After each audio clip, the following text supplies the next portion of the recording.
Have you ever met someone who just has this invisible pull? Someone who walks into a room and, without even trying, seems to capture everyone's attention. Well, today we're going to peel back the curtain on the architecture of attraction and really dig into the psychology of what makes certain people so unbelievably magnetic. It's something we've all felt, right? You just can't stop thinking about a person.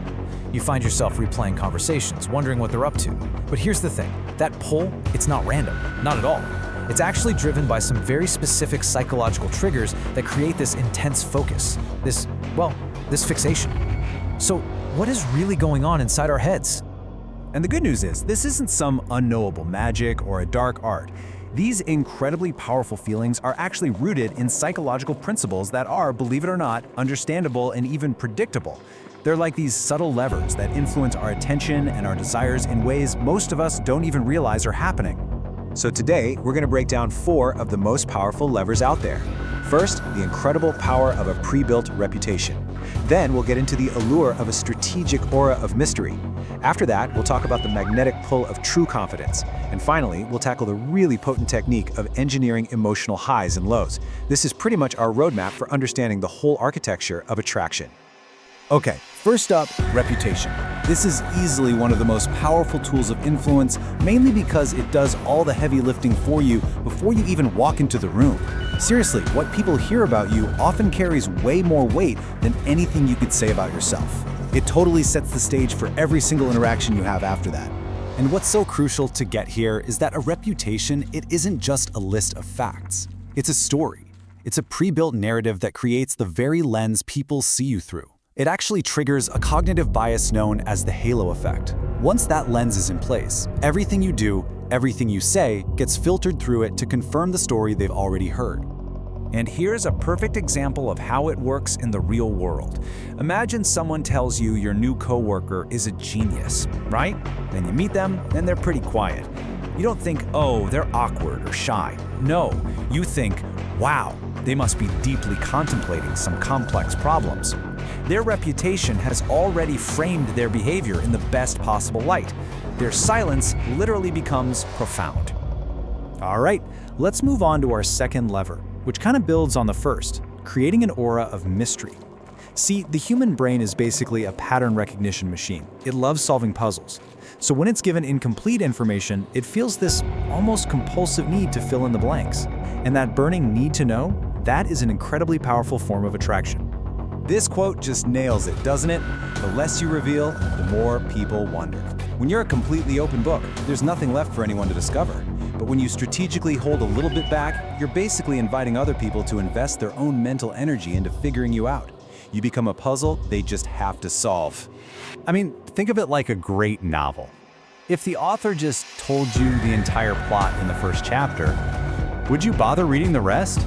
Of course not. The desire to keep going comes from the suspense, from wanting to know what happens next.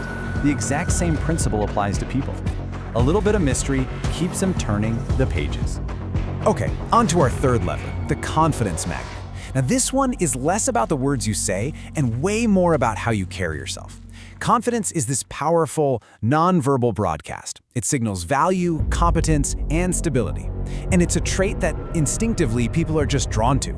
And notice the key phrase here is outward expression. This isn't just about how you feel on the inside, it's about the signals you're sending out. Things like a calm demeanor, steady eye contact, speaking decisively, all of that communicates that you believe in yourself. And that, in turn, makes other people want to believe in you too. And that brings us to our final technique. And honestly, this one is the most potent and also the most delicate. It's what we call engineering emotional spikes. This is all about moving beyond the flat line of a predictable, comfortable interaction. You see, the human mind doesn't form strong attachments through constant stability. It forms them through emotional variety. This chart makes it super clear. On one side, you have being predictable and stable. That gives you comfort, safety, and it leads to friendliness. But eventually, it can also lead to boredom. Now look at the other side, unpredictable and variable. That creates tension, excitement, it generates intrigue. And in its most extreme form, that variability is the exact thing that can lead to obsession. It's a roller coaster, right? And we all know roller coasters are way more memorable than a walk in the park.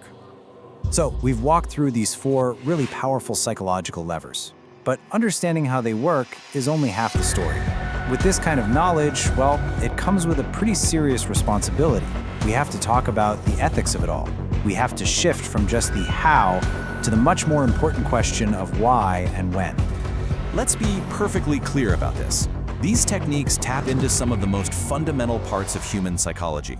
Understanding them is meant to be a shield. It's a way to arm yourself with awareness, to recognize when these things might be used on you, and to build up your resilience.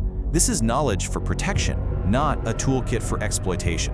The goal should always be genuine connection, never control.